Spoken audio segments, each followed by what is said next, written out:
I learned two truths in the Nevada desert. Metal remembers and light lies. Metal keeps every heat shock and fingerprint you've given it. And light, well, it'll show you a whole hallway and still hide the thing standing 1 inch off to your left. My name's Mason Reed. For 12 years, I pulled wire in tract homes and casinos from Henderson to Tonopah, Ibu Proud, until a recruiter with a plain smile offered federal rates and rotational work. 2 weeks on, 2 weeks off. The posting was called Sagebrush Station on paper. On the ground, it was a square mile of chain link and desert scrub with concrete boxes and satellite dishes that never seemed to point at the sky. We told the folks in town we processed weather data. That morning started like every other morning that doesn't expect to go wrong. Cafeteria at 0600. Powdered eggs that squeaked on your teeth. Toast that never browned all the way. Orange juice from concentrate that tasted like the inside of a steel pitcher, no matter what we poured it out of. Ben Holt, our security chief, read a month-old Field and Stream like he hadn't finished it yesterday and the day before. Director Rowan took her coffee black and stood by the window, as if she could will the desert to grow a forest. Doctor Layla Torres slid her tray across from me with an eyebrow that meant eat faster. You hear we've got a level 4 inbound? She asked. I stalled with the fork halfway up. We only have 3 level 4 units and 2 are full. Then I guess Unit C gets a roommate, she said. It wasn't really a joke. Humor doesn't live long underground. Level 4s were what we didn't put in reports. The stuff nobody in Congress wanted to know existed so they could sleep in their districts. A12, the Threadwalker, lived in Unit A. I had never seen it head-on, only as an angle where nothing should be, like a coat rack stretched in a funhouse mirror. B04, the Null Choir, lived in B, except lived wasn't the right word for a pressure change and a sound you feel on your teeth. The third unit had been empty for 8 months, which is a polite way to say that whatever used it last time never needed it again. After breakfast, I went to monitoring B. 12 by 12 feet, a wall of screens, a wall of rack-mounted servers, the amber smell of warmed dust. If you picture Hollywood banks of glowing LEDs, cut the romance in half and double the hum. Screens showed hallways nobody used, doors nobody opened, and the handful of rooms we preferred not to think about. My job was numbers: temperature, humidity, pressure deltas, amperage draw on UV arrays, delta T across coolant lines. It wasn't glamorous, but it kept the lights from lying worse than usual. At 1330, Holt stuck his head in. Admin, he said. He uses syllables like they cost him. The briefing room filled with everyone who ever had to pretend they didn't hear screaming when a compressor cavitated. 12 containment techs, security, a couple of med. Agent Vale wasn't there yet, which felt like a gift. Rowan looked older than she had yesterday, which is a trick. You've heard rumors, she began. Here are facts.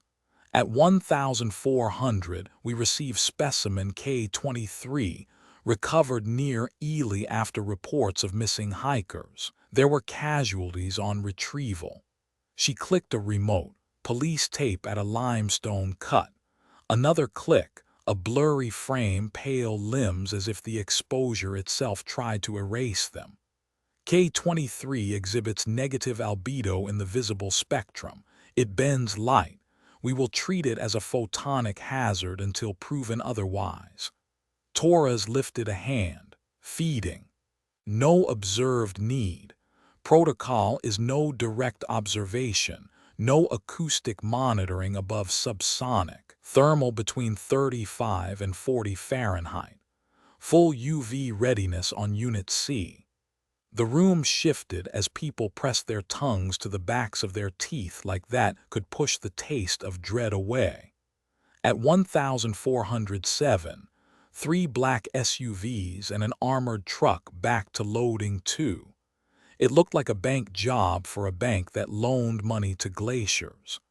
The transfer team wheeled out a steel cube the size of a walk-in freezer. It wore more warning labels than a Las Vegas strip club kitchen, and 8 coolant hoses snaked from it like intestines.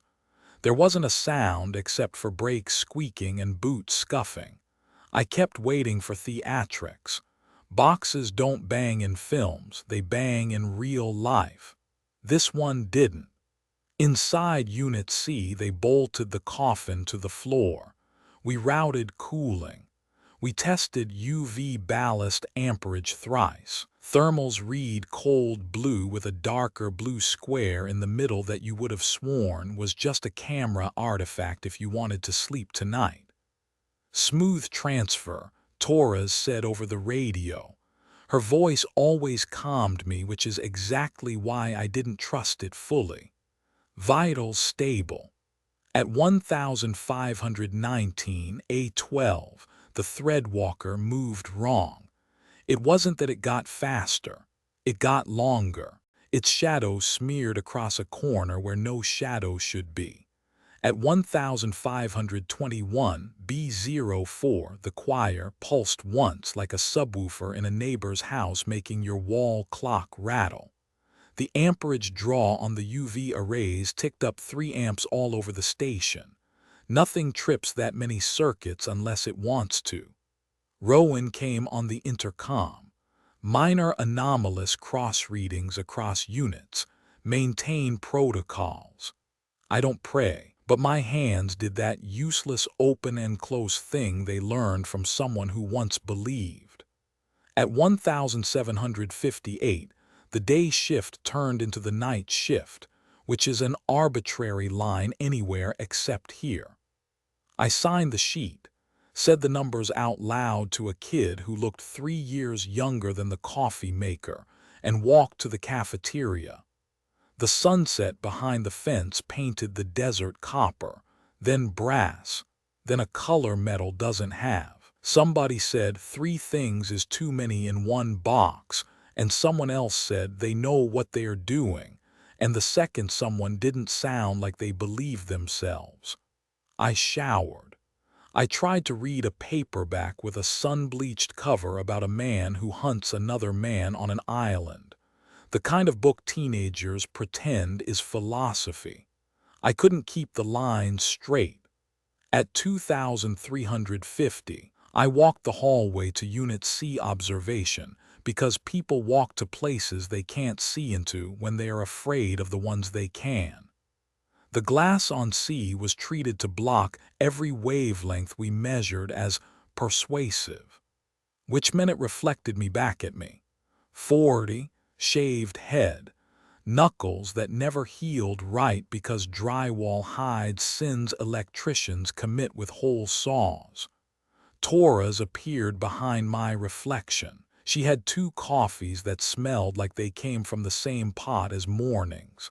"Can't sleep?" she asked. "Light lies," I said, which isn't an answer you give unless you're too tired to stop yourself.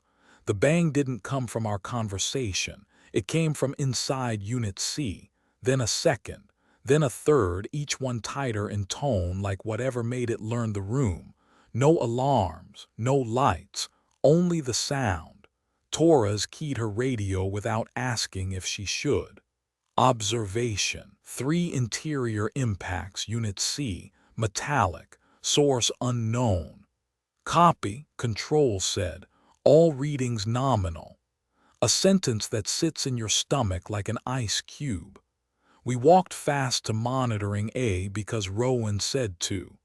Holt was there and Terry on night shift, kid from Boise with freckles and an Idaho tattoo he said he'd gotten ironically and then decided he liked. 4 screens showed static then came back. Thermal on C resolved into a cold square with a small amber pulse at its heart. The amber spread then drew back like breath.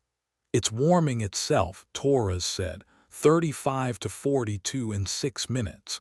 Holt's hand found his holster by muscle memory. Box is rated to. The lights died. We went red a second later. Emergency power, some screens stayed dead. We lost NB feeds, Terry said. Seals show green. Holt glanced at me because I had spent more hours with those seals than anyone. Green doesn't mean true, I said. He didn't like that. A scrape sounded from the walls. Not nails. Nails are small. This was long and low, and it vibrated in my teeth. It wasn't Unit C.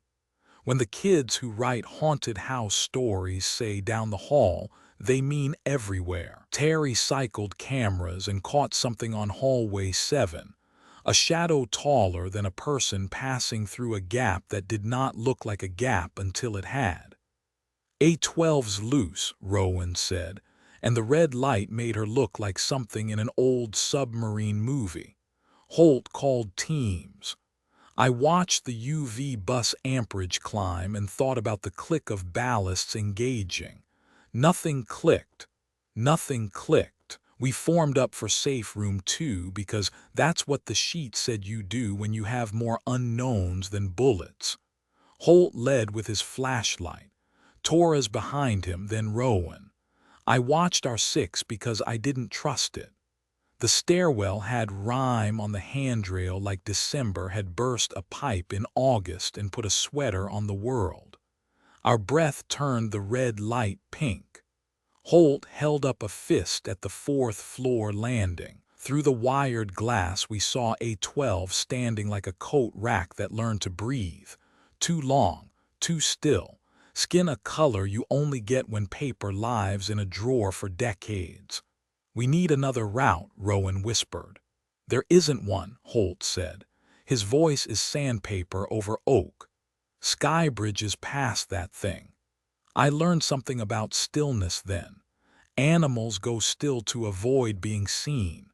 Predators go still when you walk into the place they already chose for you to die. Maybe it can't see through UV, Torres said. It sounded like Hope wearing a lab coat. We move fast, Holt said. Lights on, if it moves, I burn a flare. We stepped into the hall. Our beams made a kind of purple fog. A12's skin rippled like lake water when base rolled just under the surface. 10 steps. 15. I thought I could count its fingers, then realized I couldn't be sure what counted. The temperature fell. B04 arrived like a dent in the world, a shimmer that bent light around emptiness. My eyes watered looking at it. Our beams passed through it and came out wrong like they had to remember how to be light again. Back, Holt said, but A12 unfolded like a folding chair unlearning its job. We were pinned. Holt cracked a UV flare. The light popped like an angry star. A12 made a sound I think about when I need my heart to pound. It slunk into corners that didn't exist before it wanted them. The choir pulsed. Paint blistered in a line that cut the wall like a plow. The offices, Torres gasped, and we crashed through a door to a maze of beige cubicles that made hell feel like a paperwork error. The choir followed and my fillings sang. We hit a second stair. Emergency lighting still worked there, thin as a motel nightlight. We ran until our calves hated us. 5th floor, the Skybridge, 50 feet of glass and steel dream that HR had probably used in a recruitment brochure once. Where's K23? Torres asked. People ask questions the universe answers. Lights ahead dimmed without going out like something drank them. Darkness spilled from the ceiling in tendrils that moved like poured oil. Up, I shouted, and we put our beams into it. Recoiled but didn't retreat. It split and flowed around the light like water around rock. Rowan said, "We won't make it," her voice flat, which is worse than panic. Holt threw another flare. Darkness screamed. You could hear absence decide it had vocal cords after all. We ran. A12 erupted from the seam between the floor and wall like it had always been there. It reached for Torres with two jointed hands. I didn't think. Thinking requires time, and time was busy. I hit it in the face, if that's where its face lived, with my light. It recoiled like the world had told it a joke it hated. We burst into the sky bridge. Outside, the desert looked normal. That's how you know it's not. Glass cracked in spiderwebs. The choir came in like January. Holt grabbed the north tower door. The lock was dead. Darkness slid under the door and stood up. 8 feet tall, white like bones in a drawer nobody opens. K23. It spoke in my father's voice from a recording I didn't know I remembered. Bud, you left your socket set under the truck. Sometimes grief is a knife you put away dull on purpose. Holt shot it 3 times the way men taught to shoot have learned to. The bullets went through like they had never believed in friction. UV, Torres shouted. I raised my light. K23 moved like thought. It caught my wrist. My skin went black where it touched. Not bruised black, starless. The pain lanced through intelligent and out stupid. I screamed like men don't when they believe they'll have to tell this story later. Holt's flare hit K23's back and it turned. A sound like a zipper on the world. I felt my fingers stop being mine. Rowan got the door, or the door got tired of telling us no. We stumbled into the north tower. The Weaver, A12, unfolded from a filing cabinet. The choir pulsed from a corridor like someone had taught a freezer to hate. The control room, Rowan said, pointing at a door with radiation warnings. Security theater makes good cover for real things. We slammed in and bar braced it with Holt's body and a desk because you're never too educated for primitive solutions.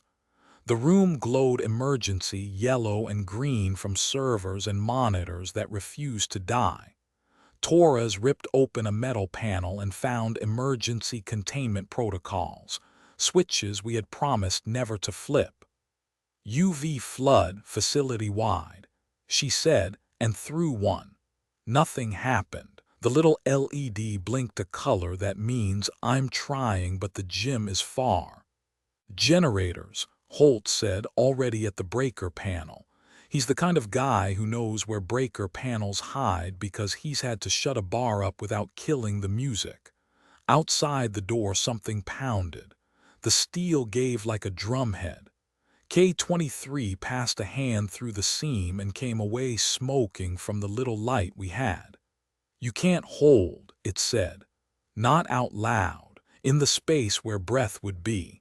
Torres met my eyes. She saw the black up to my elbow. Light slowed it. It didn't stop. She saw my hand ripple when I pressed it to the console casing, skin half going through cold steel. Light, I said, because a man drowning will tell you water is wet. Any light. She hit every power button she could reach. Screens came on until the room was a mosaic of rectangles.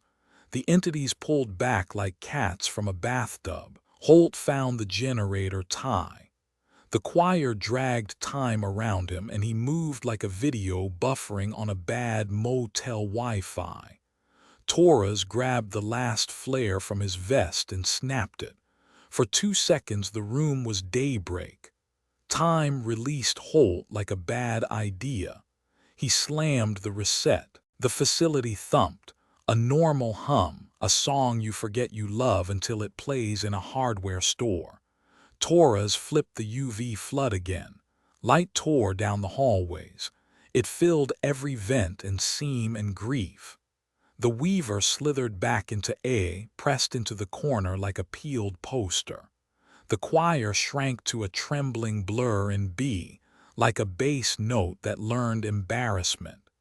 K23 held the longest. It unraveled in ribbons of white and spoke in my voice now. This prison won't hold. Then it was gone, or pretended to be. The screens came back, seals went green. Terry wasn't on any camera. I looked at my arm. The black stopped just above the elbow. It felt like little teeth nibbling only when I remembered it existed. Doctor. Brennan in med said Jesus and then, "Don't tell me to watch my language." The X-rays looked like lattice where bone should be. Under the UV, you could almost see through my hand like deep water. They called D.C. They always call D.C. When the numbers don't behave. Agent Vale arrived so fast you would have thought he lived in the wall. Gray suit, gray eyes, voice like a savings account. "Mr. Reed," he said, "show me the arm." He ran a box over me that clicked faster than a Geiger counter in a bad documentary. It went solid tone at the elbow. "You are emitting the same signature as K23, he said gently, the way men say gentle things before the part where they do not let you say no. "We will need to isolate you." Holt stood between us. "He saved Torres," he said. It sounded like a fact he thought might matter. "Which increases his exposure," Vale replied. "Isolation room 3, full UV, no audio." They walked me under purple suns into a cell that hurt to look at. It was the first time a room ever felt like a person holding me down. I sat. The whispers arrived, the meanings without words, shapes that felt like geometry humming. Torres fought her way back to the glass with Rowan at her shoulder. "You aren't supposed to see kindness under UV. It makes everyone look like wax." She looked human anyway. "We are going to reverse it," she said. "No," I said. "We're going to map it." I pressed my hand to the wall. For a second it sank in like the paint was a swamp and I was a boot. It took work to pull back. "Light lies," I said again. "But it also buys time." Somewhere else in the station, a camera woke up and saw Terry Reeves for one frame before he wasn't there. The frame printed in my mind like a burnt photo. The choir hummed. A12 turned its head toward Unit C as if it could hear someone knocking. In my bones, in the part that the X-rays said wasn't bone anymore, something answered. And then from somewhere behind the glass, from a place with no mouth, I heard my father's voice say, "Bud, you left your socket set under the truck." And I knew K23 had learned how to borrow. Under the UV, the walls look like chalk. Every seam is a crack in a dry lake bed. I sit on the narrow bed with my star-black forearm laid out on my thigh like it belongs to someone else. If I hold my breath, I can feel the light as a pressure, not heat, not burn, more like a hand on a shoulder saying stay. From somewhere deep in the concrete, something sings. It starts the way a bad subwoofer starts, just a suggestion, a pressure wave the size of a county. The null choir finds a frequency in my molars and hums there until the world tastes like pennies. Frost flowers out of the air vent in delicate fronds that shouldn't have enough time to be beautiful. The intercom is dead because Vale wanted it dead. The cameras in my cell are on because Vale wanted them on.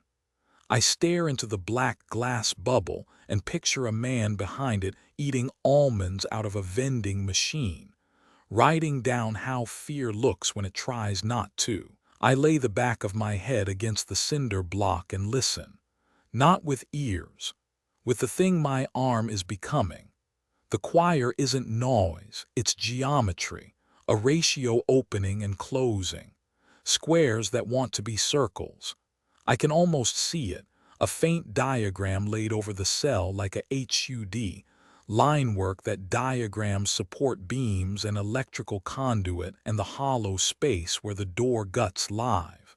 In the diagram, gaps blink like hazard triangles. I breathe and everything in me that's still stubborn tries not to hum along. Outside my window, boot steps. Holt's cadence, heel, heel, toe, like a man who refuses to run unless he means it. Then the whisper of Torres. They pass, stop, reverse. Holt uses the little knock he taught us, two quick, one slow, so you never open a door to a stranger who knows the code wrong. I can't answer. The room is a purple sun. The glass preserves silence like a church preserves dust. The choir notes shift. The frost recedes as if embarrassed to be caught. The cell gets warmer by a degree. Condensation beads and runs. It looks like the wall is crying for me. A minute later, click. Not in my room, somewhere above me. A relay you'd miss if you hadn't spent half your life listening for relays. My palm tingles. The lights in the ceiling panels stutter on an offbeat, a syncopation. I don't decide to stand. My body decides and I go with it. I put 2 fingers against the light lens. They sink 1 millimeter into plastic. Not a lot. Enough to decide that later I could do more if I wanted to be reckless or free, and those 2 things are getting too close to synonyms. Mr. Reed, Vale's voice comes through the ceiling speaker like an apology practiced in a mirror. Remain seated, do not approach the fixtures. I smile without joy. We doing audio now. A pause, paper shuffles somewhere a football field away. We will be moving you. There are developments. Developments like an infrasonic freezer singing in your ducts. I say. Or developments like your pressure sensors telling you a door's closed while something walks through the part of the wall your sensors don't know is a wall. Silence hardens. Please remain seated. I sit. There is dignity in following instructions superciliously. When the door slot opens, the UV pulses harder. A tray slides through with 2 bottles of water and something that used to be chicken. The flap shuts and the airlock hums a little. Somebody in procurement checked a box once that said positive pressure and believed that meant something when pressure is the thing trying to kill you. I eat because the worst thing you can do in a crisis is tank your blood sugar. The second worst is pretend your body is a theory. The third is argue with Agent Vale when he has a gadget you haven't met yet. Through the purple, the song resolves. It fills ducts and grates and the emptiness between screws. I hear it hit people. In my head, Director Rowan goes a little still, hands flat on a console. Torres leans to one side as if to get out from under it. She rubs the heel of her palm against her ear even though it won't help. Holt doesn't change anything about the way he stands, but I hear his breath get the tiniest bit thoughtful. Something rattles at the edge of hearing. Not the choir. Not a 12. A tiny, human noise, the whispery zip of a dry erase marker on glass. I'm seeing it in my head because the choir is pushing the facility to me like weather. Someone in monitoring writes backward on their side of the window so the message faces them, not me. Stop looking / start counting. Good advice. Counting is honest. You count, you see shape. My cell lights pulse. The cameras smear for half a second, like the world was a CRT in 1993 and somebody bumped the cabinet. I understand something about cameras all at once. What the cameras don't see isn't magic. It's timing. Digital lives between frames. A 12 doesn't move faster than cameras. It moves between them. It crosses in the blank spaces where the sensor resets. It has learned the rhythm of our equipment because we taught it by watching it. Old trick, I say to the empty room. You rob a store at night, you count the sweep on the dome cam. Cameras lie, they look like vigil. The choir dips, frost hushes. Somewhere far, Unit C's coffin makes a sound that isn't a bang, not yet. More a knuckle test, 3 gentle taps to feel thickness and pride. Purple grows, UV is a tide. I eye the ceiling and the seam where the fixture meets the gypsum. In the overlay, the seam is bright. A seam in reality the way drywall tape is a seam in a wall. A12 likes seams, it likes wiring, it buys its groceries in our cable trays. I move my bed an inch. The legs squeal in a way that makes dog tilt heads happen behind glass. Please do not move the furniture, Vale's voice says. This is for your safety and ours. Then listen, I say. Your feeds are lying. A12 is outside A. It won't open doors. It won't need to. It will use the raceways. Your pressure switches will tell you everything's fine right up until your man's shadow has an extra elbow. You don't know that, he says evenly. I know because when the choir sings, the walls sketch me a diagram, I say softly. And in the diagram, A12 is where no camera can be. Count your frames, Vale. 3 on, 1 off. 3 on, 1 off. It likes the off. That buys 5 minutes where somebody with authority argues with somebody who has the keys to the new money. While they argue, the choir rekeys its chords. Condensation shells the water bottles. The air registers a cold you feel in the sinuses. I put my palm to the glass and press until it almost goes through. It's a thing like kissing behind a screen door. You feel stupid and brave at the same time. Through the purple, Torres appears, Rowan alongside her. Vale half a pace behind, closer to the wall than the people. They don't open audio. Rowan raises a palm. Torres writes with a Sharpie on a legal pad and holds it to the glass so I can read. B04 dragging time in East Concourse. Sec team aged 35 min / frost / cams clean. I nod.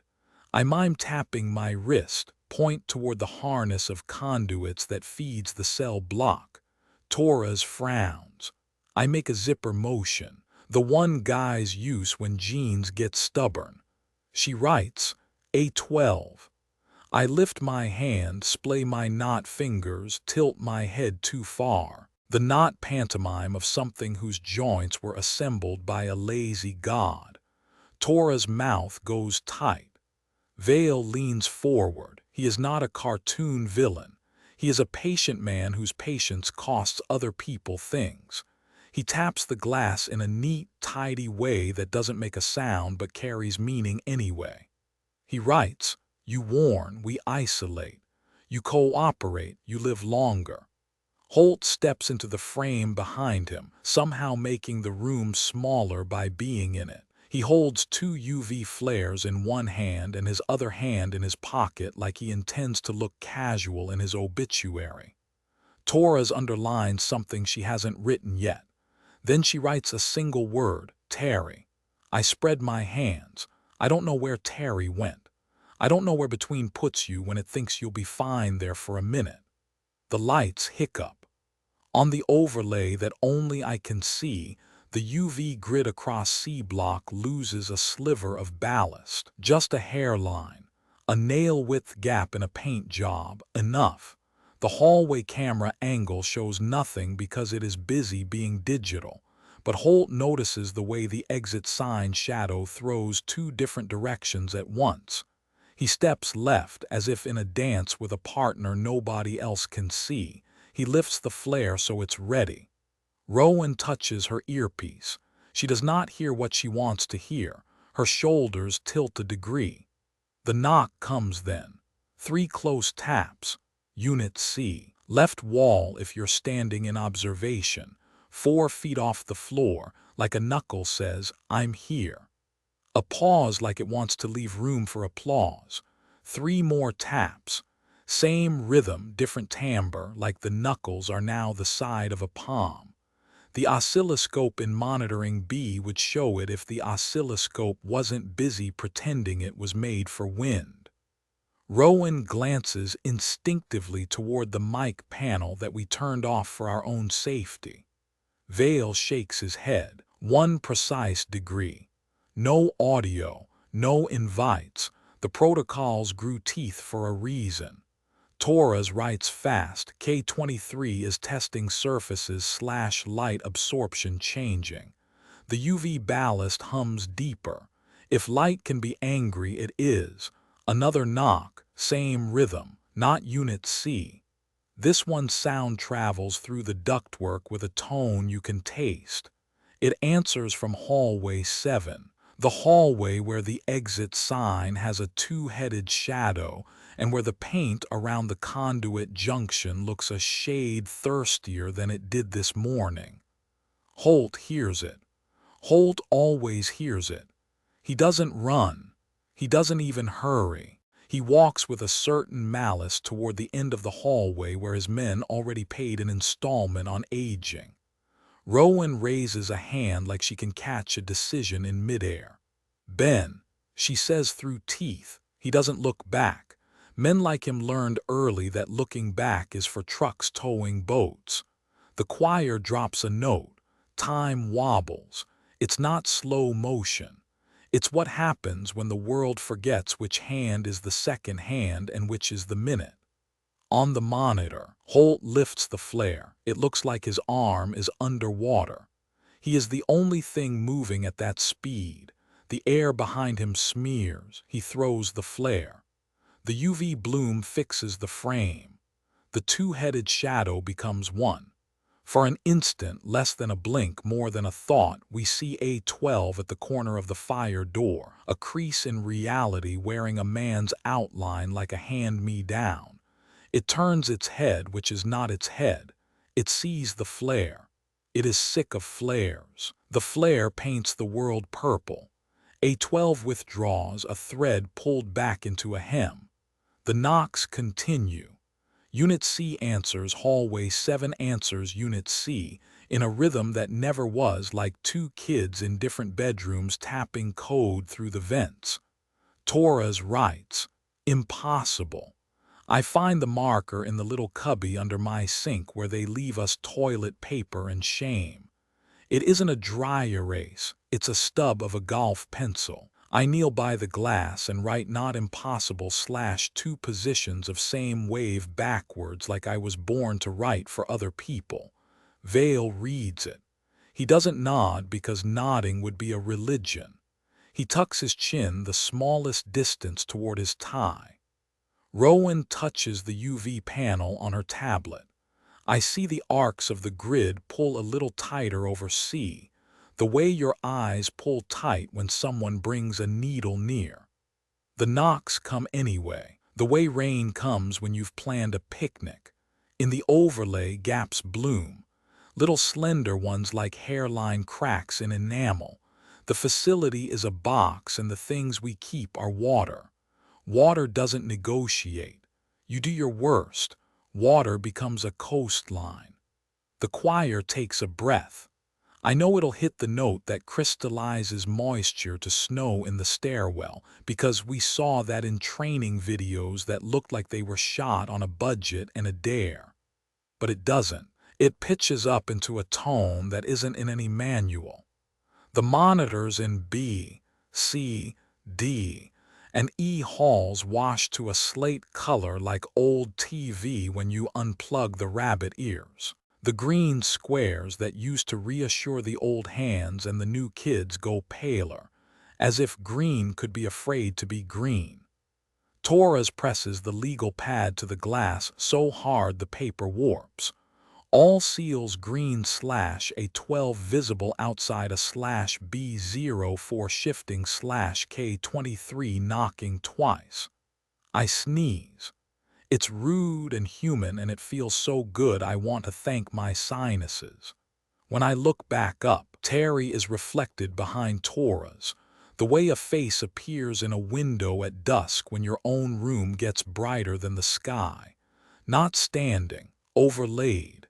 He's there and he isn't, and the UV hates him the way a blacklight hates club carpet. He looks at me not through the glass but around it. His eyes are pools again, but there's a rim of human left like coffee around a mug. He mouths a word I can't hear but understand. Count.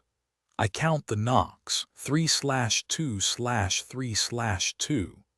I count the dead frames on the hallway cams, 1 in every 4. I count the ballast hiccups in the UV rails feeding C block, 1 in every 8.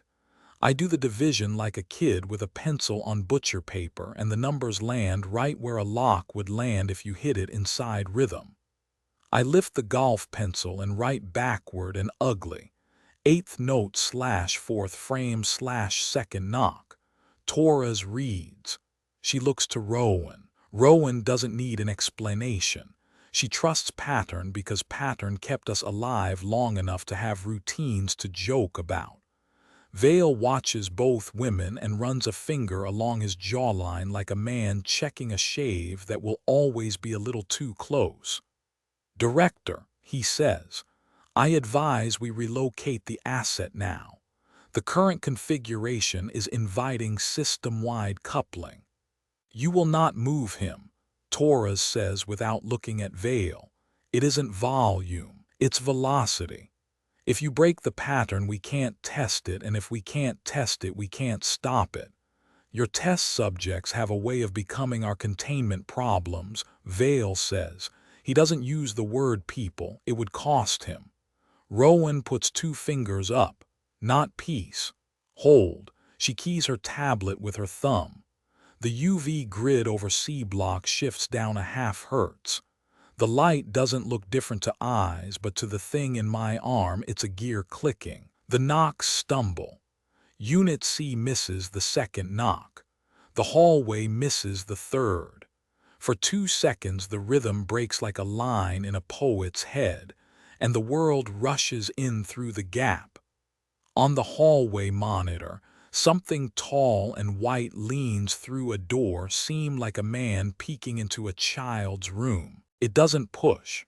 It borrows the angle where door meets frame and samples it, a sound that doesn't exist yet, a shadow that reconsiders its job. K23 looks straight into the lens, which is to say it looks into us.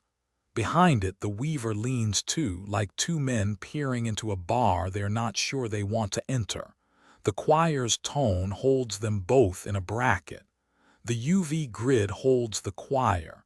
Everything is holding everything by the fingertips. Torres whispers, if we break the UV cadence, we can desynchronize their coupling. Holt doesn't wait for the rest. He throws his second flare into the junction box where the conduit harness feeds C. Under any other circumstance, I'd write him up and he'd buy me a beer about it. Now, the flare blooms where light shouldn't bloom. The box slurps UV like a mouth taking soup. For one bare instant, every camera sees, not much, not enough, but honest. And in that instant, we see A12 not inside A. We see K23 in 2 exposures, inside the cube and bending a hallway. We see the choir as a ringing in the corners of our eyes. The flare sputters and dies. UV rails take back over, humming their hum. Holt shakes his burned hand like he's annoyed the world-remembered flame is hot. Vale says very quietly, we will move the asset, now. Rowan opens her mouth, closes it. That's a fight worth picking later. She nods once, a single white flag, then touches the tablet and brightens the UV in my cell until the purple is a bruise on the retina. The door with the radiation warnings opens like a pupil. 2 men in suits the color of a hospital hallway step in with a coffin on a gurney. Not a coffin, a transport module with holes for hoses. They wheel it in. The UV makes their suits shine like beetle backs. I try not to stand. Standing is argument. I stand anyway. Torres presses her palm to the glass. I put my star hand against hers, separated by inches and an eternity. For a second, just a stupid human second, I feel the heat of her skin where the UV can't reach, and I let myself be a man in a room instead of a problem in a box. The knock comes again. 3 taps. This time it comes from inside the transport module. Every head turns. The men with the gurney flinch hard enough to make the module wobble. Holt's pistol is in his hand before thought can ruin the draw. Vale's chin lifts a centimeter. Rowan says nothing at all. 3 more taps answer from the hallway outside my cell, not from C, not from the ducts, not from the vents. Right outside my door, as if someone is leaning a forehead against the jamb, considering manners. The UV rails brighten again like an alarm trying to be a lighthouse. On the monitor, Unit C shows stillness. A camera that doesn't believe in ghosts. A seal that loves being green. In the air, in the seams, in the carrying bones of the building, K-23 knocks twice at the same time. And then the second knock comes from the other side of my door. The first knock is a warning. The second is a decision. The third means you're too late. That's what Holt told us once, years ago, when the only thing knocking was a coolant pump rattling its bracket. The way he said it made it sound less like advice and more like a rule carved in old stone. Now the second knock has landed. And it's not from the unit on the monitors or the vents or the ducts. It's from right outside my cell door, a slab of UV-lit composite designed to hold back riots and nightmares. The purple rails flare bright. My arm, black past the elbow now, aches in time with the hum of the grid. I don't need Tora's Sharpie anymore.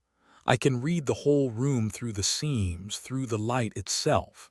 The door is holding, but it's listening. Vale doesn't flinch. That's his trick. He folds his hands behind his back like this is a lab exercise. Protocol 19, he says calmly. Rowan reacts like he slapped her. That's evacuation. It's containment, Vale replies. When you can't trust the cages, you burn the house. Torres hits the glass with her palm so hard the marker note smears. Her mouth forms no, and I don't need sound to know the pitch of it. Holt doesn't argue, he just shifts his stance, eyes fixed on the seam at the bottom of my door where something too white might seep through. The knock comes again, 3 slow taps, and this time something answers from the transport coffin in my room, a hollow metallic clang like a knuckle from the inside. Rowan whispers, it's coupling them. Vale doesn't whisper, move him now. The 2 hazmat-suited men grip the coffin handles. Their faces are pale blurs behind UV-treated visors. I watch their hands shake when the metal box answers a second time louder. They want to run, but Vale's presence is a leash. I stand. I shouldn't. Standing is choosing sides. The purple light slices across my chest, outlining bones that don't look like bones anymore. Agent, I say, voice raw. Protocol 19 kills us all. Evac means flooding half this station with UV and fire suppressant. You'll lock 3 things in with 3 dozen people. Vale's gray eyes don't leave me. Collateral is preferable to breach. The lights flicker. Not all of them, just every 4th frame again. My arm twitches with the rhythm. The threadwalker is here. It's inside the cadence. I can feel it brushing seams like a fingertip trailing along a zipper. And then the null choir sings. Not the low bass pressure that makes teeth ache. A higher tone, crystalline, shattering. Frost webs explode from every vent at once, racing across the walls and ceiling. The 2 men with the coffin stumble back as their visors glaze with ice. Torres and Rowan press against the glass as if they can lean the room warmer with will alone. Holt lifts his flare. Vale doesn't move. His voice is calm as sand. Do it. Do what? Rowan demands. Open the door. For a second no one breathes. Then the knocks resume slow, steady from inside and outside the coffin. The metal resonates in sympathy, a duet across steel and seams. Rowan shakes her head. You open that, you give it what it wants. Vale's jaw tightens. Director, we've already lost control. At least this way we test boundaries. If Reed has been touched. I'm right here, I cut in, throat tight. And if you open this door, none of us are leaving this floor. The rails flare again. A smell like ozone and freezer burn fills the air. I can hear the choir dragging time, seconds stretching, blood slowing. Tora's hair moves in the purple light like she's underwater. And in the stretch, something slides under the seam of my door. A line of darkness, liquid and alive, shapes itself into fingers too long, bending in joints that don't exist. The Threadwalker. Holt's flare ignites in a blossom of violet fire. The shadow fingers recoil, retreating under the door with a hiss like paper tearing. For one heartbeat, the choir cuts out. Then the coffin in my room bangs, 3 hits that bend the steel outward an inch each time. Rowan slams her tablet against the glass. UV flood Sector C now.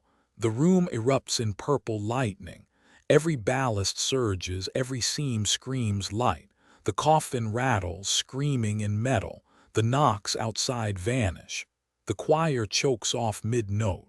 My arm burns, seared by the flood. Held in place like a bug under a magnifying glass, I drop to my knees.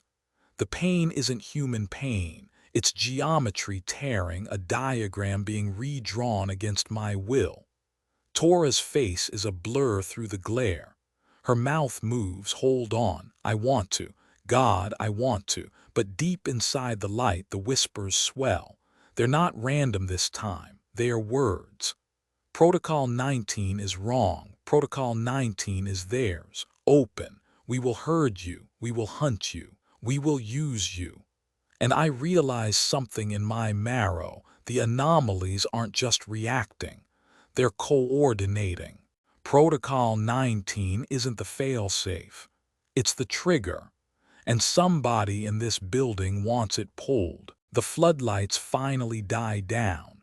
Purple dims to violet, violet dims to bruised shadows. My skin still glows with an afterimage, white bones drawn in black fire. The pain settles into a hum, not gone, not tolerable, just waiting. Tora's face is still at the glass. Holt keeps his flare lit, smoke curling from his knuckles. Rowan lowers her tablet with the tired air of someone who knows the cost of every decision but signs for it anyway. Vale looks exactly the same. Calm, smooth, patient, like he expected the flood to hurt me and confirm whatever box he already ticked on his form. The coffin in my room is still, too still. Steel shouldn't look like it's listening, but the seams bulge as if something inside is leaning an ear against them. And then I hear it. Not with my ears, with the black in my arm. Bud, you left your socket set under the truck. My father's voice, word for word. A sentence I haven't heard in 20 years, not since he stood in the driveway shaking his head at my first beat-up Chevy. I stagger backward. No, I whisper. Tora sees my face, hits the glass. What do you hear? I can't say it. To say it makes it real. But the whisper comes again, perfect, full of gravel and nicotine curling through the seams in the walls. Don't strip the threads, Mason. Take it slow. It's not just my father.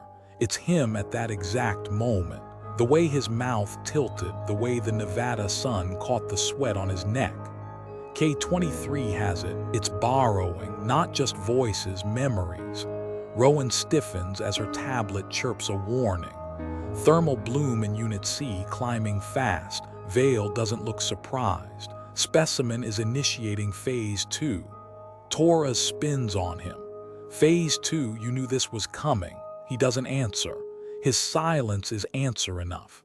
The coffin shudders, metal groans, and then a new voice joins the air. Layla. Tora's freezes, her name drawn out like honey. The tone isn't cruel, but it isn't hers, it's her mother's. I see it in her eyes, the way her shoulders fold inward. Layla, don't be afraid, open the door. Her hands tremble against the glass. That's not. It isn't. Holt cuts in, voice sharp. He shoves the flare higher. It's copying, don't listen. But the sound keeps coming. My father, Tora's mother. Then Rowan's husband, dead 10 years, calling her name through the seams. Each one perfect, borrowed, weaponized nostalgia. Rowan's lips part, and for a moment I think she'll cave. But she snaps the tablet closed instead. Seal protocols, triple-check the locks. The lights flicker again, my arm pulses in rhythm. The black climbs past my elbow, whispering in pulses of warmth. The words are almost clear now, syllables bent into geometry. We know you, we are yours. I slam my hand against the wall. Shut up. Torres jerks, eyes wide. Mason, who are you talking to? Before I can answer, the coffin answers for me. I'm talking to my son, it says, in my father's exact timbre, and he's listening. My knees buckle, the pain spikes. I can't breathe. For one awful instant, I want to believe it, that he's here, that it's him. But I know better. Memory is a lock. K-23 just found the key. Director, Vale says softly, we can't keep it caged. You see that now. Rowan snaps at him, then what's your solution? Vale doesn't blink. We move Reed, full isolation. We let the entity finish the connection. Torres slams her fist into the glass. Absolutely not. But the decision isn't theirs anymore, not really. Because the next voice that pours from the seams isn't borrowed from any of us. It's mine, Mason Reed. I'm you, you're me. Open the door and we'll be whole again. The words ride my own cadence, my own lazy drawl. Hearing myself on the wrong side of steel is worse than hearing the dead. Holt curses under his breath. Jesus Christ. The coffin bangs once, twice, 3 times. My voice laughs from inside it, and I feel the black in my arm surge toward my shoulder like it's answering a friend's knock. That's when Rowan whispers a phrase I've only heard in briefings, never in use. Protocol 19 is already running. And for the first time, Vale smiles. They move me like I'm cargo. Not a patient, not a man, cargo. The coffin in my room keeps knocking my voice while they strap me to a gurney. Holt fights it with silence. Torres fights it with words. Rowan fights it with orders Vale ignores. In the end, the department wins. They always do. The new chamber is smaller, meaner. 10 feet by 10. Every surface is fitted with UV arrays sunk behind quartz, humming at a pitch that makes my teeth buzz. The bed is a steel slab, bolted. The walls have no seams, on paper anyway, because I can see them. That's the thing about this infection or transformation or whatever polite word Vale has for it. It doesn't just eat me, it shows me. Every joint, every weld, every lattice in the concrete. The choir's last note burned geometry into me, and now the world's made of math I can't unsee. They lock me in. UV floods bright.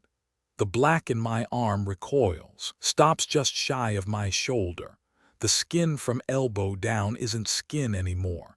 It's translucent like obsidian held up to a lamp.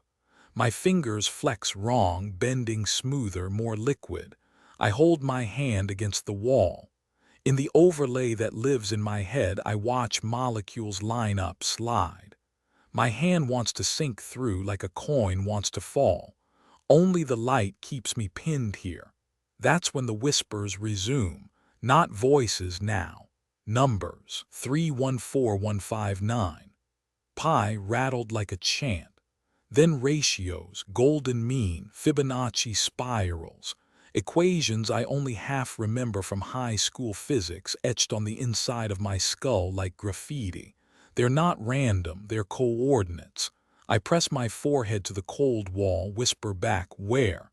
And the answer isn't a word. It's a pattern, east stairwell, 7th riser, conduit seam.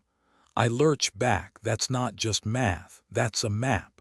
A route out. The intercom crackles. Vale's voice bland as a hospital breakfast. How do you feel, Mr. Reed? I laugh hoarse, like a calculator that doesn't get to choose what it solves. Your reading suggests stabilization, he says. That's encouraging. Encouraging for who? He doesn't answer.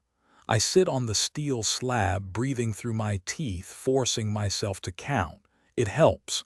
3 taps, 2 frames, 1 offbeat. I map the rhythm of the UV pulse. Every 7 seconds the grid hum dips, just for a breath as ballasts recharge. Tiny gaps.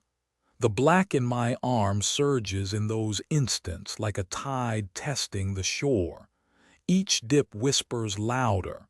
Between pulses, you are free. I squeeze my fist. Not yet. The door slot hisses open. Tora's handwriting flashes on a sheet pressed to the glass before Vale can block her. Cameras clean, but B04 still active. Staff complaining of lost time. Holt says shadows wrong in D-Wing. I scrawl on my meal wrapper with the nub of a pencil they forgot to confiscate. They're coordinating. She reads it. Her mouth tightens. She scribbles back, how? I don't have ink left.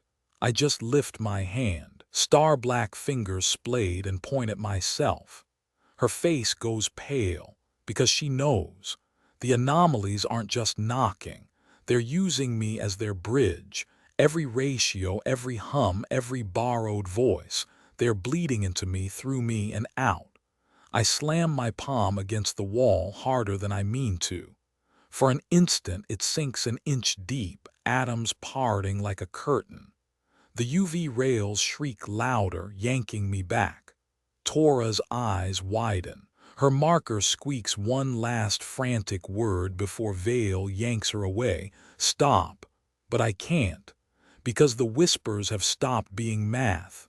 Now they are questions. How many guards? How many lights? How many seconds between pulses?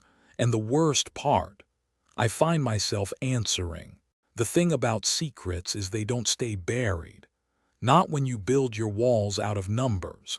Not when your prisoner can read the math in the concrete. I don't see Tora's for 18 hours. That's long enough for me to start hearing the questions again. How many guards? How many pulses? How many minutes until your light fails?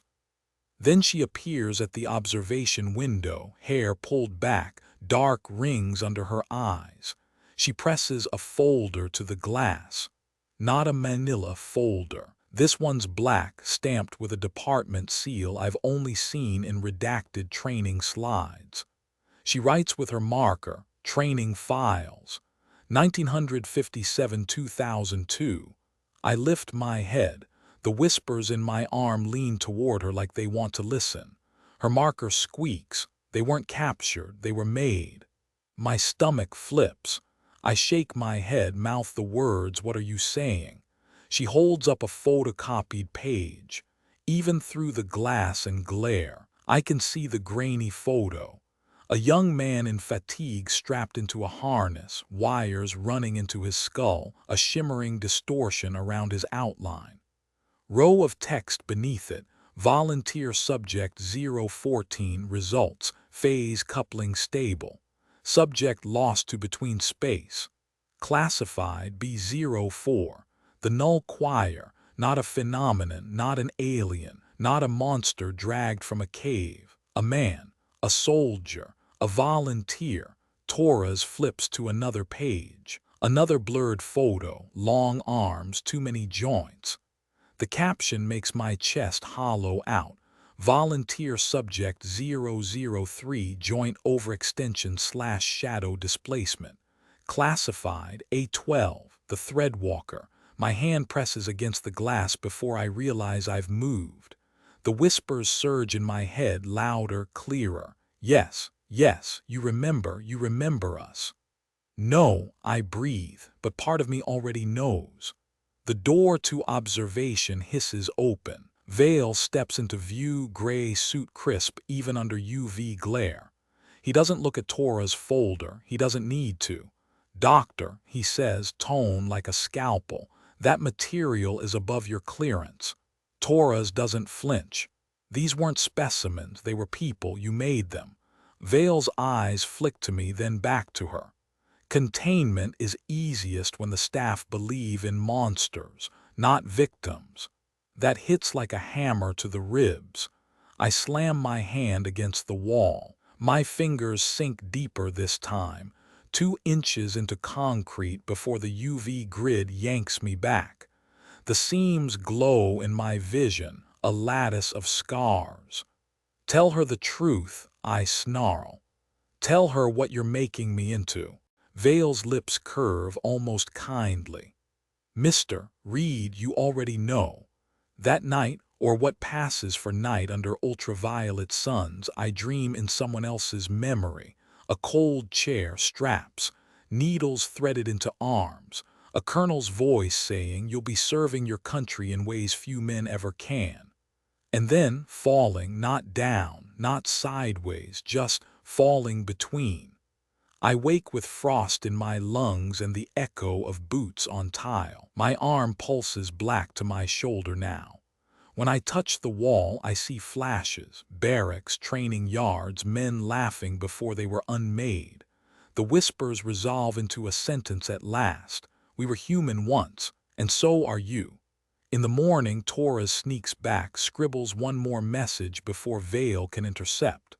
If they were made, not caught, then every entity in this facility is a missing person, a soldier, a volunteer. I stare at the black web spreading under my skin, because the worst part isn't that she's right.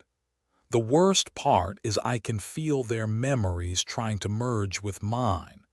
And I don't know where Mason Reed ends, and where Subject 015 begins. Time doesn't break all at once. It stretches first, like gum between teeth, like a rubber band right before it snaps. That's how I know the Null Choir is awake. They come for me at 0300. Holt leading, jaw set like granite, 4 men behind him in gray UV suits that hum faintly with portable ballast packs. The door peels open under his override. "Reed," Holt says, "on your feet. We're moving you to a slow room." I blink against the sudden absence of the cell's UV flood. Slow room. Choir's migrating, Holt says. His men tighten formation around the gurney like they expect me to bolt.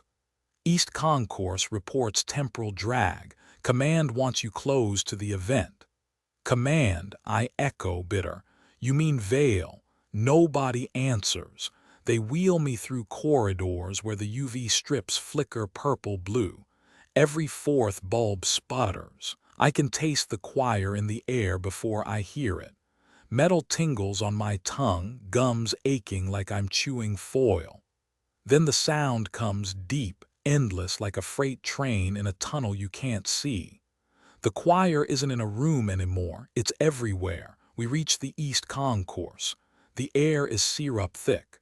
My breath moves slower than it should, mist hanging like smoke. Frost creeps up the walls in delicate fractals. And the guards, God. One stumbles forward like he's running in waist-deep water.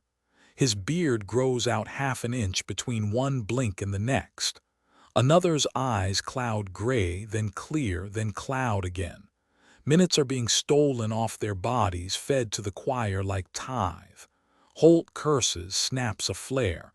Purple light blossoms, and for an instant the men move normal speed. Then the flare dies and time drags them again. "Reed," Holt barks. "Do you feel it?" I look down at my blackened arm. My fingers flex smooth, fluid.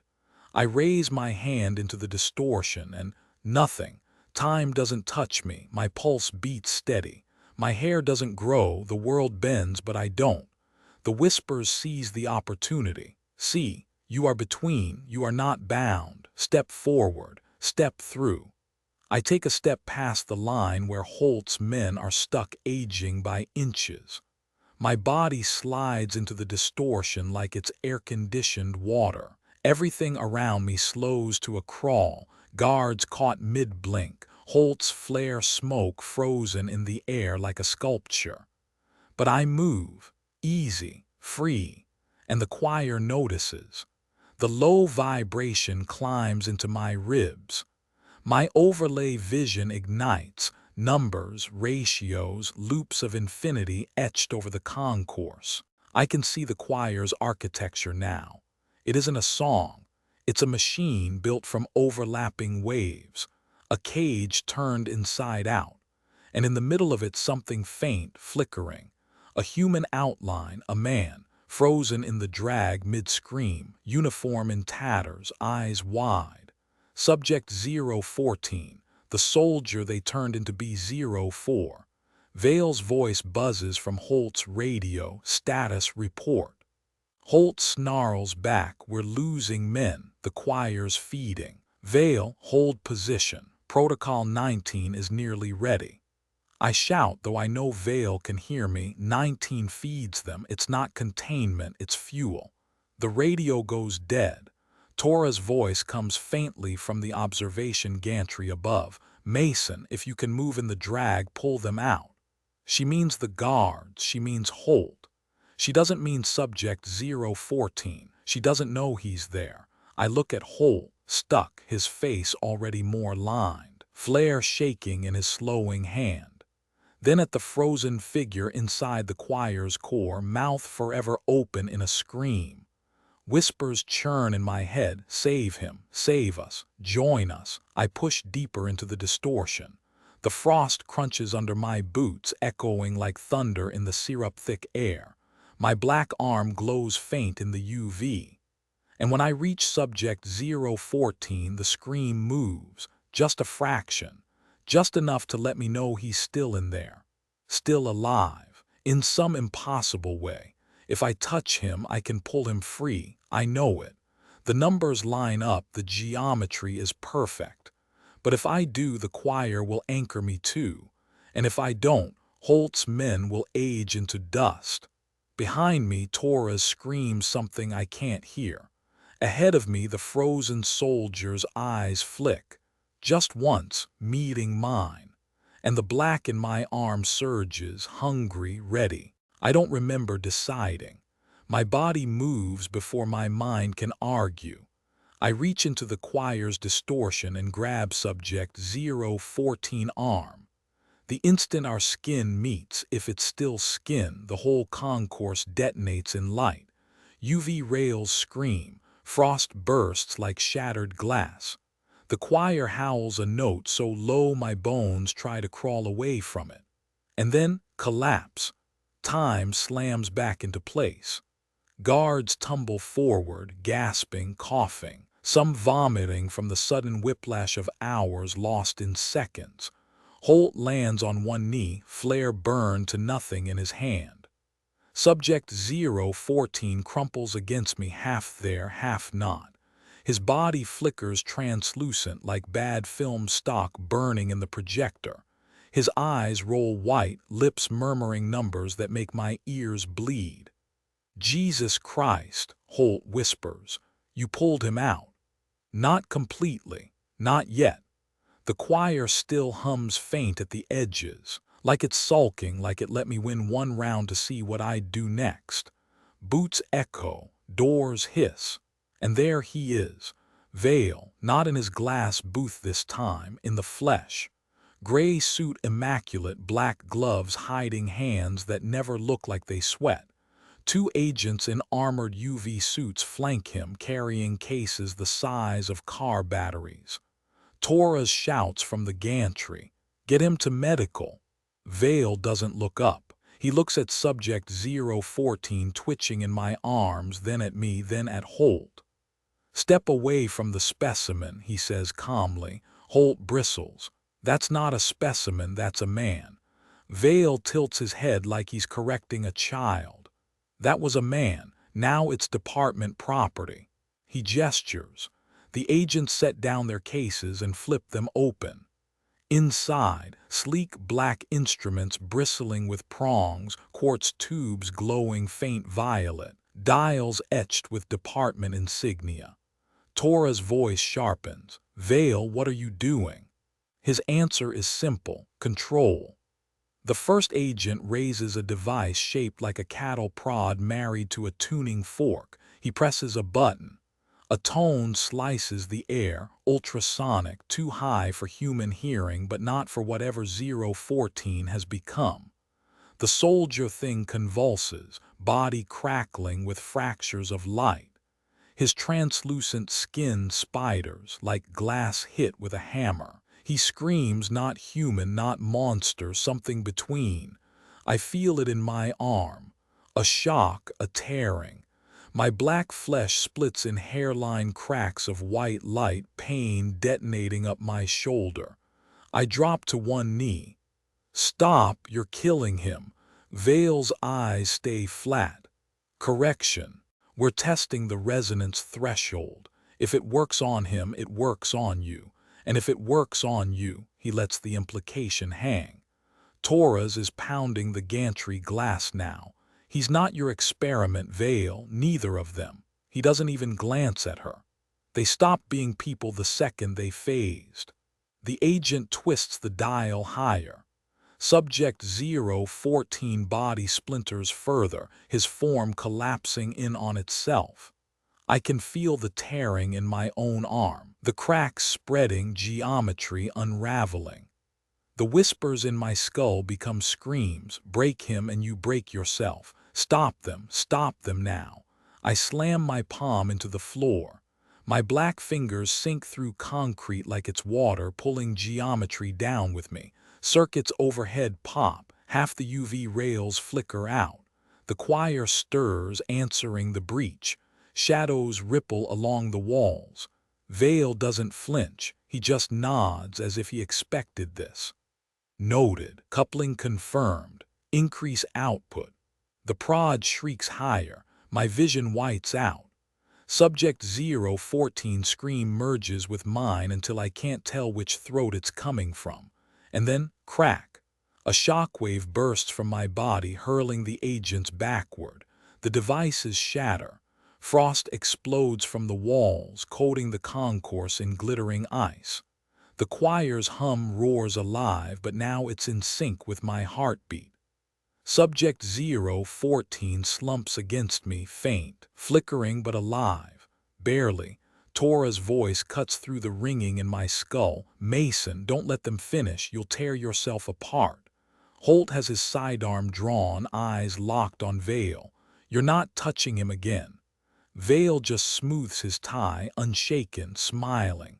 Good, he says softly. The resonance works. We finally have proof. Reed isn't just infected.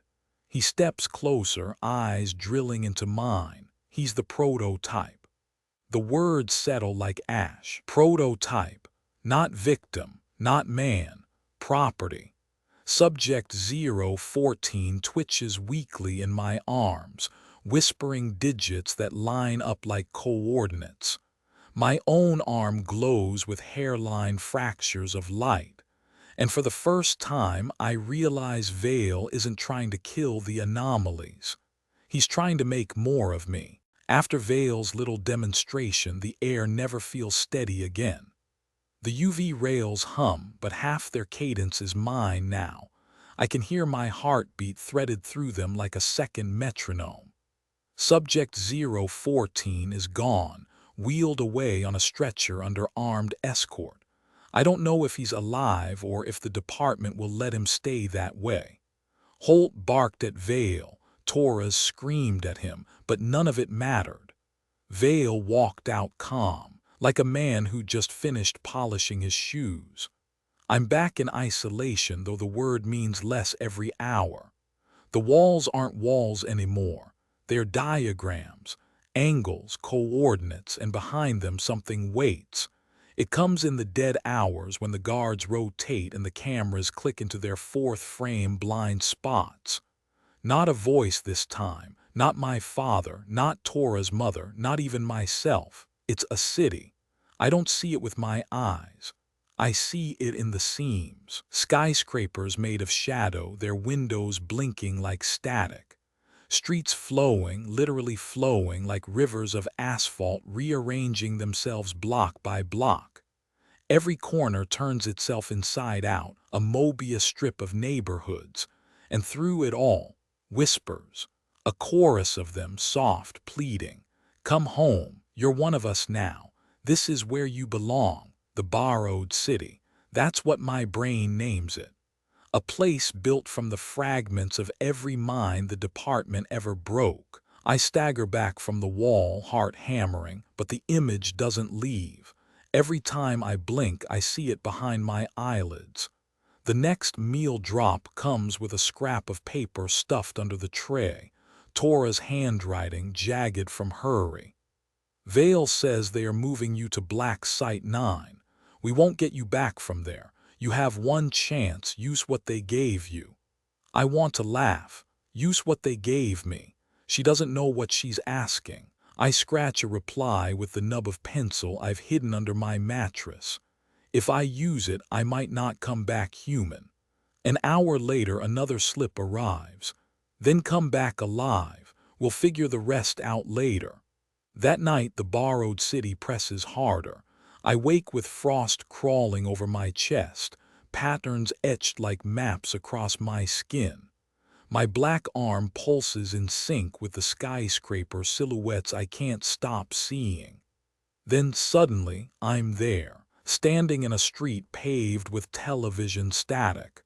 Towering shapes loom overhead, figures bent wrong, too many joints, shadows for faces.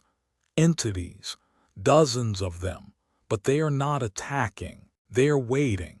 A figure steps forward. Not a 12, not the choir, not X99, taller, broader. A silhouette stitched from multiple shapes. When it speaks, it doesn't use words. It borrows every voice the city has stolen, mine, Tora's, Holt's, my father's, 100 others, all layered into one sentence. You are the key, you can free us or you can chain us forever. I stagger, clutching my head. I didn't ask for this. The chorus laughs hollow. Neither did we. I bolt upright back in my cell, drenched in sweat. The UV rails hum like angry bees. For a second I think it was a dream until I see what's scrawled across my arm in frost-burned letters. 72 hours. Below it, coordinates. Not in this facility. Not anywhere on Earth I recognize. Somewhere in the borrowed city. Torres appears at the glass minutes later, face pale, eyes hard. She presses a new note against the window. Vale just signed your transfer papers. Transport leaves in 3 days. I don't show her the frost letters on my arm, because whatever waits in that city has already marked the same countdown. And it's not just waiting for me, it's expecting me. They don't sedate me. I think Vale wants me awake for this, wants me aware, so they strap me instead. Arms bound in UV-linked cuffs, every joint stiff, each pulse timed with the ballast hum.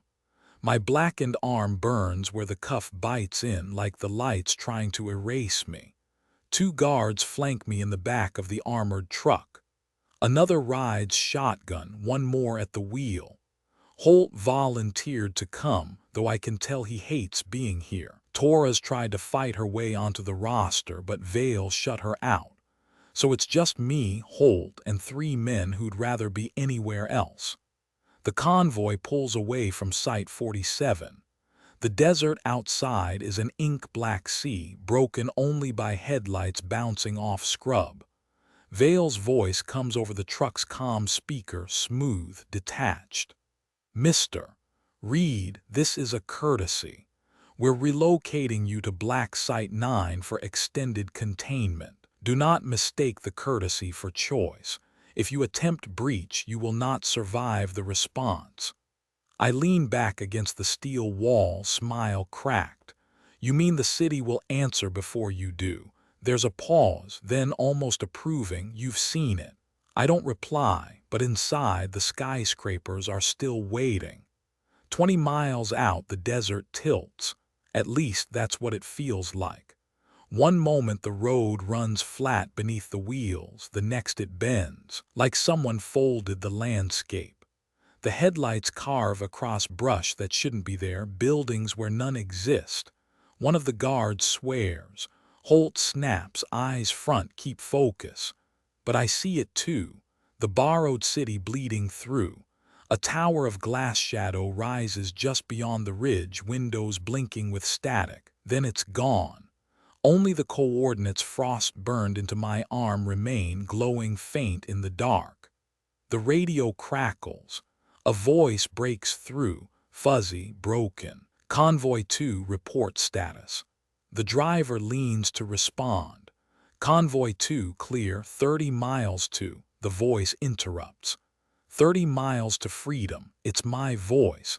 Every head in the truck whips toward me. My cuffs are glowing under UV, my mouth sealed shut, but the radio is still talking, still using me.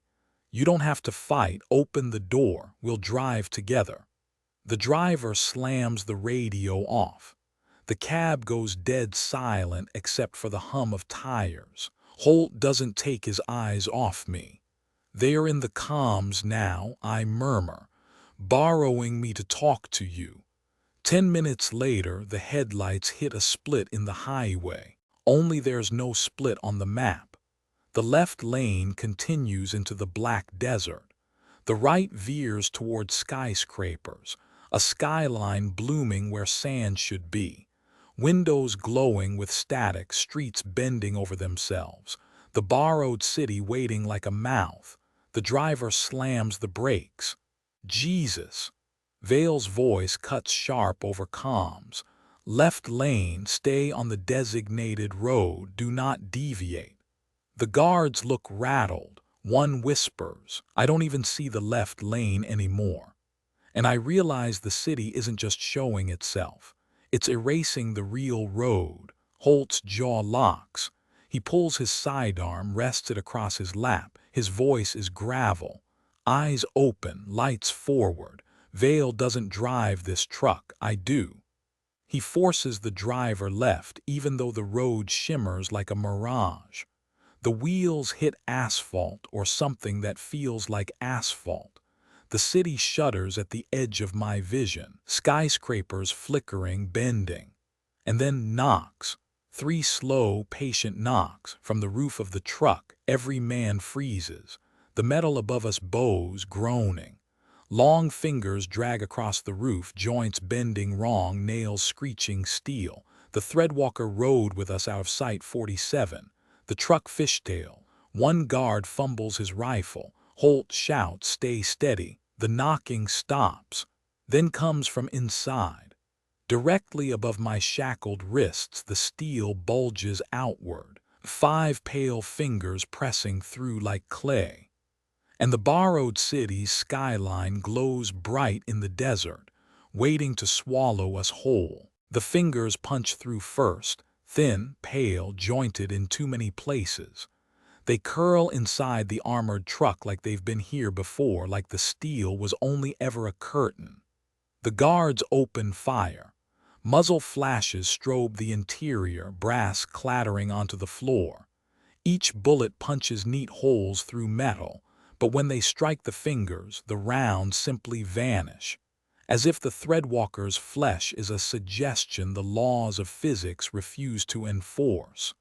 Sparks rain down. The truck fishtails. Holt shouts, cease fire, you'll kill us before you kill it. The guards don't listen. Fear makes men deaf. The roof tears open with a shriek, metal peeling back like the lid of a can. The desert night rushes in cold, vast, and wrong, because it isn't desert anymore. It's towers. The borrowed city bleeding across the highway. The Threadwalker slides halfway into the truck, a silhouette of stretched limbs, faceless head cocked like a dog hearing a whistle. Its skin ripples, pale waves across joints bent the wrong way. And then it turns. Not toward Holt, not toward the guards, toward me. The UV cuffs sizzle against my blackened arm as the thing tilts its head, listening. The hum of the cuffs matches the hum in my chest. You carried me, the whispers say, not in words but in the scrape of metal on bone. You are the passage, let me ride. My throat locks.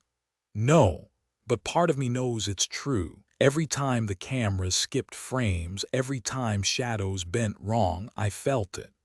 The Threadwalker has been inside me the whole time, hitching through the seams. A passenger. Holt ignites a flare, the purple blaze filling the cab. The threadwalker recoils, its limbs unraveling like pulled thread, shadows hissing back toward the torn roof. Move this thing or I'll burn the whole truck down with us in it. Holt snarls. For a heartbeat, the flare holds. The guards cheer. One even laughs, too loud. Then the light dims, the flare sputters, and the borrowed city glows brighter, towers blinking like they are alive. Because the city wants me to choose. The threadwalker doesn't retreat. It leans closer, joints folding in impossible origami, face pressing near mine. Where a mouth should be is only smooth flesh, but I hear it anyway. Let me anchor. You can keep them alive if you let me in. I will ride and you will walk between.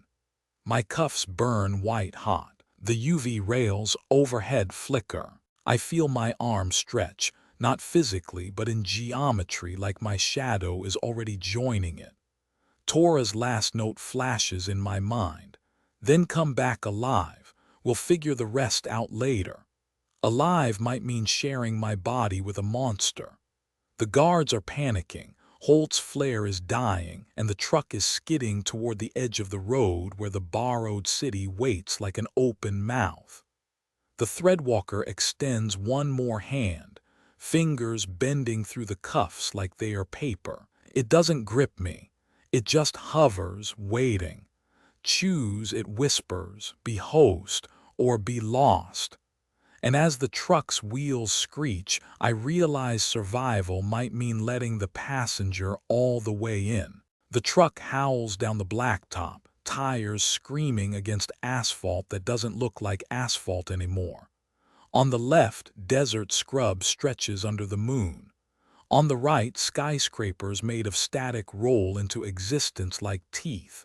And dead ahead, where the road should continue, it splits into geometry I can't name, curves that fold, lines that shouldn't meet but do.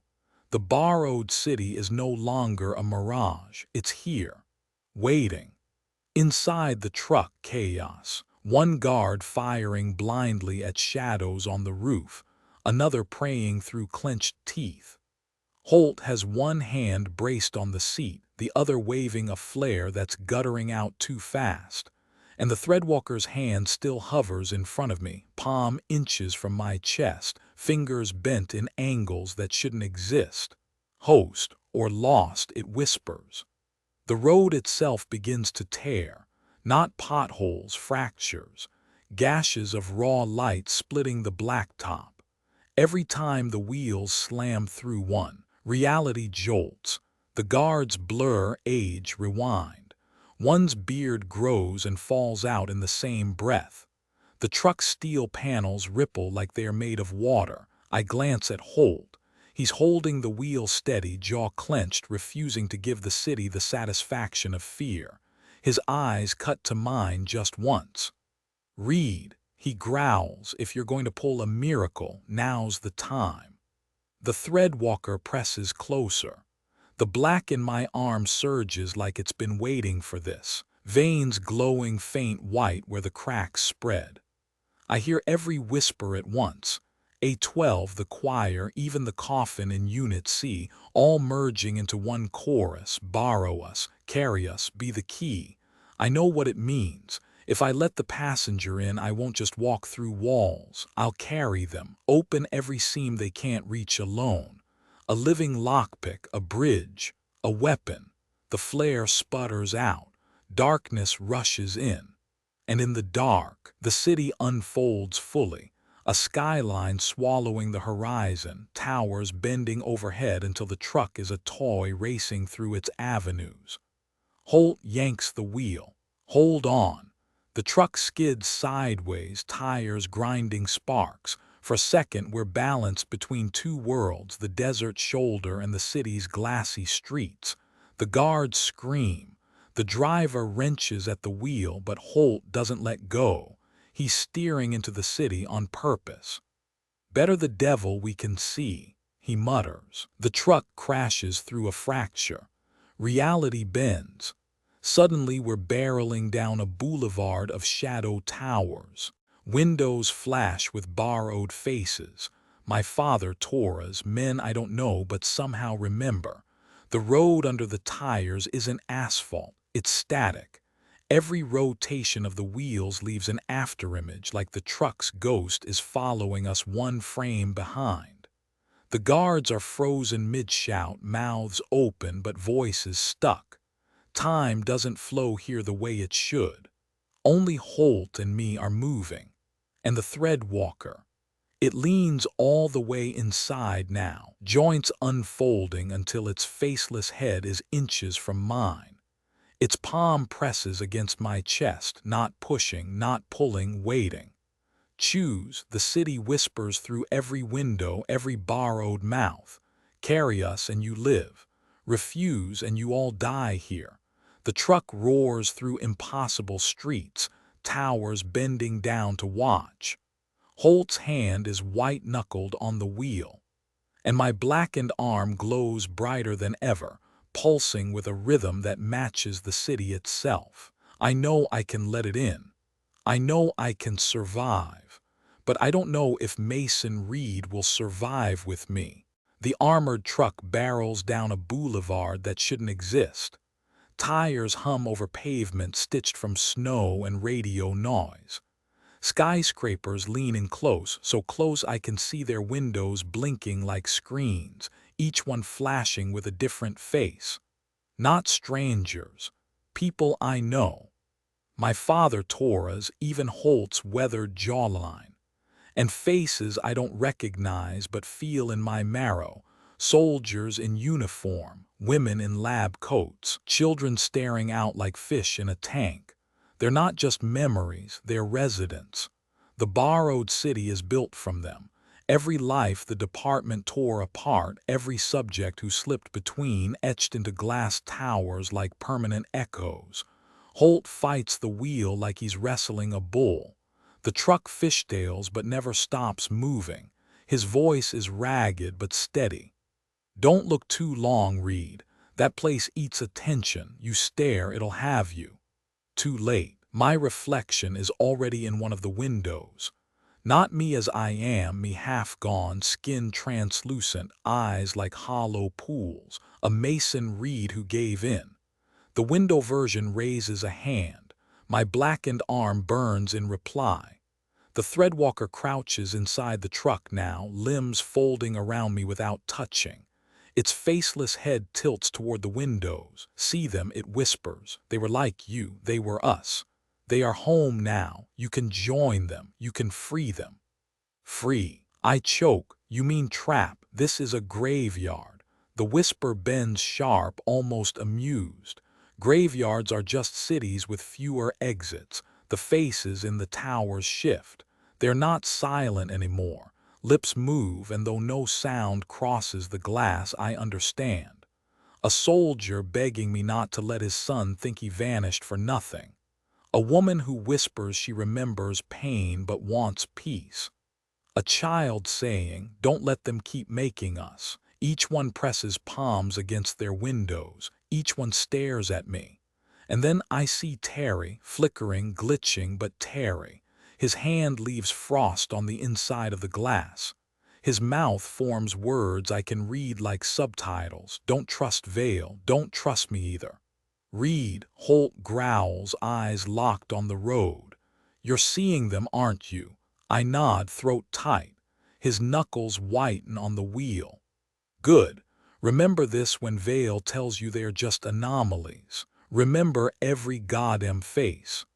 The threadwalker's palm presses harder to my chest, sinking almost into me.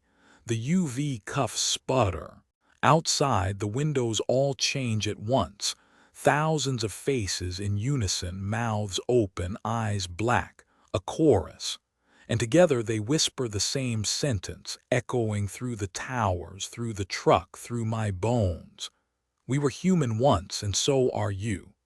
The city bends inward, towers collapsing toward the boulevard like teeth closing on prey. And I know, if I don't choose now, none of us leave this place alive. The truck shouldn't have made it. Not with towers folding inward, not with the threadwalker's hand still pressed into my chest, not with Holt white-knuckling the wheel like he was steering through a hurricane made of geometry.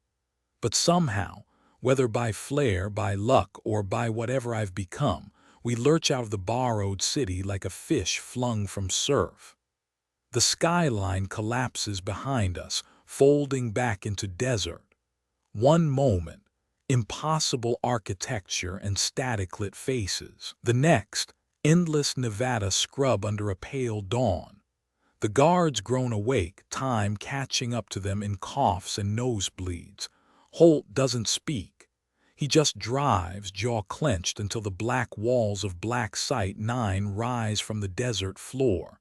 The site isn't like 47. No fences, no satellite dishes pretending it's weather research. Just a slab of black concrete sunken into bedrock, no windows, one door. Waiting for us is Vale. Of course, not a speck of dust on his gray suit despite the desert wind. Two more agents at his flanks, eyes hidden behind UV-tinted visors. "Welcome home, Mr. Reed," Vale says as they drag me from the truck. "And thank you, Captain Holt, for delivering our prototype intact." Holt spits in the dirt, doesn't say a word. They march me down sterile halls, deeper than 47 ever went. The walls hum, not just with UV, but with something stronger, denser, a frequency that makes my blackened arm twitch. Vale walks beside me, speaking like we're colleagues. "Do you know why we routed your convoy through the borrowed city, Mr. Reed?" I glare at him. "Because you wanted me dead." He almost smiles. "On the contrary, we wanted to see if you could carry them." My chest turns cold. Carry who? Vale stops at a reinforced glass panel. Inside, 3 containment cells, each one glowing with static. And in the static faces, soldiers, scientists, the same ones I saw in the city windows. "You brought them back with you," Vale says softly.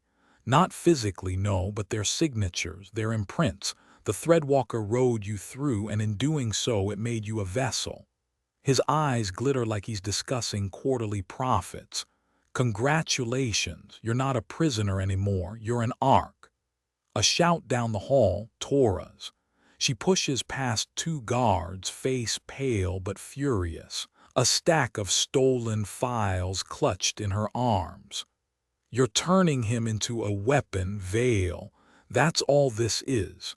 You don't want to contain the anomalies, you want to mass-produce them." Vale doesn't deny it, he simply tilts his head. Containment is a holding pattern. Weaponization is inevitability. Better we control the outcome than let the anomalies dictate terms. He gestures at me. "Reed proves the model, human mind as carrier, human will as leash. With him we can deploy anomalies on our terms." I slam my cuffed fists against the glass. "They're not weapons, they're people, every one of them. I saw their faces." Vale's voice drops to a whisper only I can hear. "And that's why you'll be the perfect prototype, because you'll hate yourself enough to keep them chained." Torres screams, "Don't listen to him, Mason." Vale raises a hand. The guards shove her back, files scattering across the floor. Among them, a single photo slides against my boot. A soldier strapped into a chair, eyes wide with terror. The caption reads Subject 015. My number. I stare at the photo, then at Vale's calm, shark-like smile. And I realize they didn't just make the anomalies decades ago. They've been making them all along. And I'm next. They strap me into a chair I've seen before. Not this exact one, but in flashes from the city, in frost-burned memories from Subject 014 and the others. Steel bands lock across my chest, wrists, ankles. UV rails buzz overhead, cycling through frequencies that make my skin crawl. The room is circular glass walls surrounding a central platform, like an operating theater built to watch me break. Beyond the glass, Vale. Torres restrained between two guards, Holt with his jaw tight and a bruise darkening his temple. Vale speaks into the intercom, calm as a teacher beginning a lecture. Ladies and gentlemen, welcome to the first field test of the Ark Protocol. He paces behind the glass, hands clasped. For decades, containment has been reactionary. We cage anomalies, pray they don't breed, and sacrifice men when they escape. But what if instead of fighting them, we carried them? What if one man could wield the power of 10 units, 50, 100? He gestures toward me. Mr. Reed is proof of concept. He already bore the threadwalker across the threshold. He already synchronized with the choir. He already touched X99. With proper resonance, he can be the ark that holds them all. His voice sharpens, a walking arsenal. Torres shouts, muffled by the glass, "You're killing him. You'll hollow him out until nothing human's left." Vale glances at her serene. Sacrifices are required. Technicians flip switches. The rails dim, then pulse in concentric circles. My arm ignites in pain, fractures of white light spidering across black flesh. The hum of the choir floods my skull, slow and crushing. And then I feel them, the threadwalker coiled like a parasite in my shadow. The choir pressing waves against my heartbeat. X99 whispering in a language older than thought.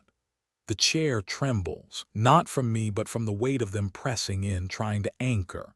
Vale's voice cuts through. Synchronize, accept them, be the vessel. Through the haze, I see Torres slam an elbow into one guard, kicking free of the other. She lunges for the control panel. Red alarms flare, sparks spit.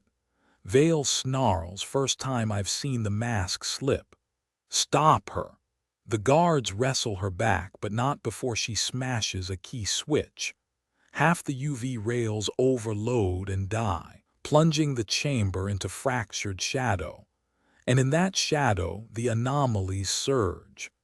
The threadwalker's limbs spool from my body, jointed shadows stretching across the chamber. The choir booms, time stuttering, technicians aging 5 years in 5 breaths. X99 floods the glass with cracks, its form bleeding through me like liquid shadow. And in all of it, I hear the faces from the city again. The soldier, the scientist, the child, Terry. We were human once, and so are you. I scream, not from pain, but from choice tearing me in two.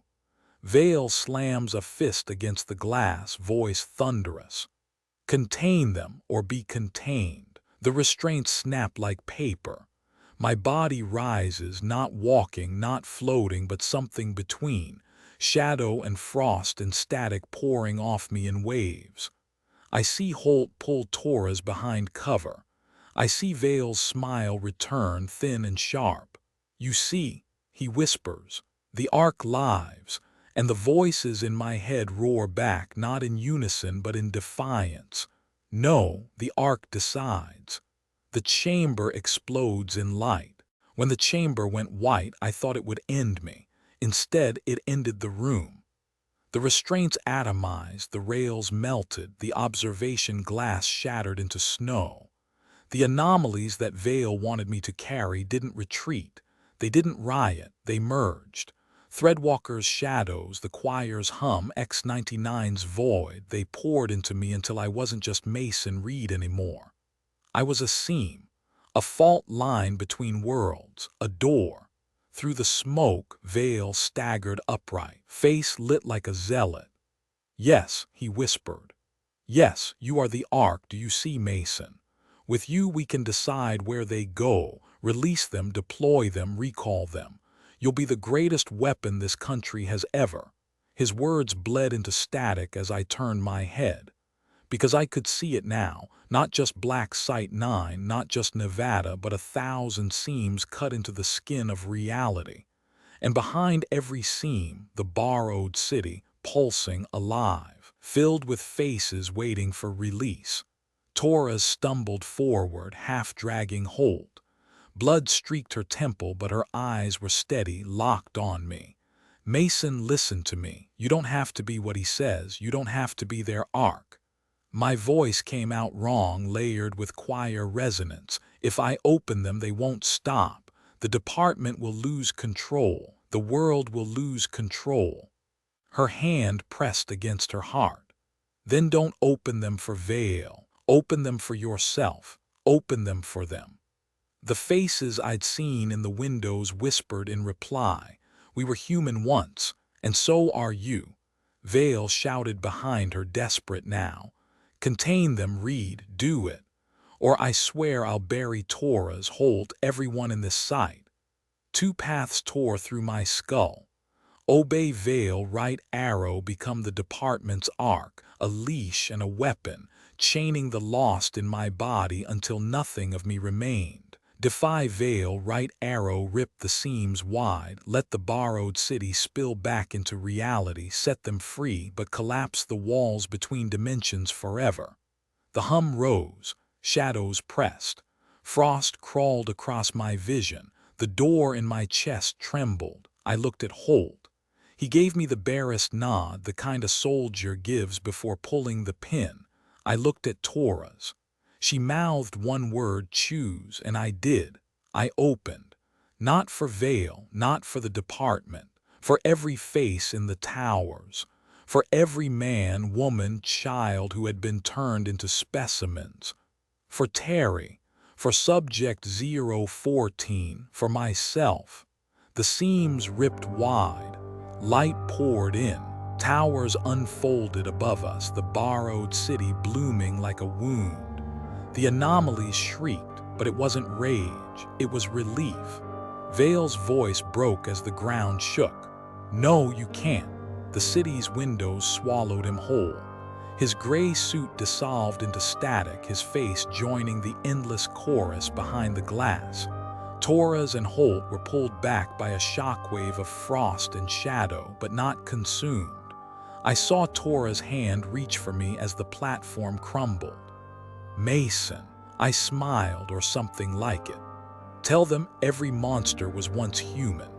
Then the door closed, not fully, not clean. Doors like me don't shut, they hang open just enough for echoes. Now I walk between, not in the borrowed city, not in your world. A seam, a shadow, a hum in the walls. Sometimes when you glance at a window and see your reflection move wrong, that's me. Sometimes when the radio crackles with a voice that sounds like someone you lost, that's me. Sometimes when shadows bend in directions they shouldn't, that's me. Guarding, opening, never fully closing. Because some doors once made don't belong to governments or departments. They belong to the lost. And to me, Mason Reed, the man who was human once and something more forever.